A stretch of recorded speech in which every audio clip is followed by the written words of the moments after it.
দর্শক, কিছুক্ষণের মধ্যেই সিরাজগঞ্জে বিএনপি সমাবেশে বক্তব্য রাখবেন বিএনপি চেয়ারম্যান তারেক রহমান। জনসভাস্থলে আছেন আমাদের চিফ রিপোর্টার জাহাঙ্গীর আকন্দ। কথা বলছি তার সঙ্গে। জাহাঙ্গীর, তারেক রহমানের সমাবেশ উপলক্ষে সেখানকার নেতাকর্মীদের মধ্যে উচ্ছ্বাস কেমন দেখা যাচ্ছে? শোভা, তারেক রহমানের আজকের সিরাজগঞ্জের নির্বাচনী জনসভাটায় অনুষ্ঠিত হচ্ছে সিরাজগঞ্জ বিসিক শিল্প পার্কের যে মাঠ, সেখানে আপনি দেখতে পাচ্ছেন যে আমার পিছনে সিরাজগঞ্জ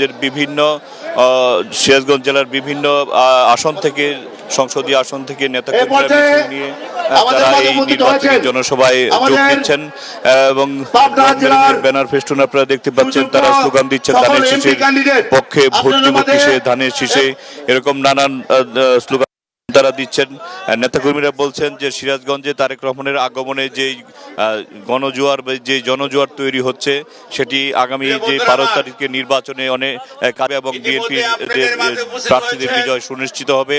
আর তারেক রহমান বেলা 12টার দিকে, দুপুর 12টার দিকে তিনি বগুড়া থেকে রওনা হয়েছেন। প্রতিমধ্যে তিনি শাহজাহানপুরে সমবেত নেতাকর্মীদের উদ্দেশ্যে তিনি বক্তব্য রেখেছেন একটি পথসভায়।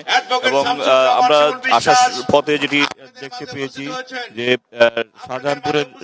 শাহজাহানপুর, শেরপুর এবং বগুড়ার প্রতিটি রাস্তায় নেতাকর্মীরা দাঁড়িয়ে আছে তারেক রহমানের জন্য। তারা অপেক্ষা করছে তাদের প্রিয় নেতাকে। দীর্ঘ 20 বছর পর তারা দেখবে তারেক রহমানও আমরা দেখতে পেয়েছি যে গাড়ি থেকে নেতাকর্মীদের শুভেচ্ছার জবাব দিচ্ছেন এবং বেশ বেগ পেতে হচ্ছে তাকে সামনে নিয়ে আসতে। আইনশৃঙ্খলা রক্ষাকারী বাহিনী এবং নেতাকর্মীরা তাকে ভিড় ঠেলে সামনে নিয়ে আসার চেষ্টা করছেন। তিনি ইতিমধ্যে সিরাজগঞ্জের পথে রয়েছে। আর জনসভাটি আনুষ্ঠানিকভাবে আর কিছুক্ষণ পরে শুরু হবে। এখনো নেতাকর্মীরা আসছেন সিরাজগঞ্জের বিভিন্ন প্রান্ত থেকে। এই জনসভার আর আইন শৃঙ্খলা রক্ষায় পুলিশ, বিজিবি সহ আইন শৃঙ্খলা রক্ষাকারী বাহিনী সতর্ক অবস্থায় আছে। তারা নিরাপত্তা ব্যবস্থা জোরদার করেছে এবং আইন শৃঙ্খলা বাহিনী এই সমাবেশের নিরাপত্তার দায়িত্বে আছে, তারা নিরাপত্তা জোরদার করেছে।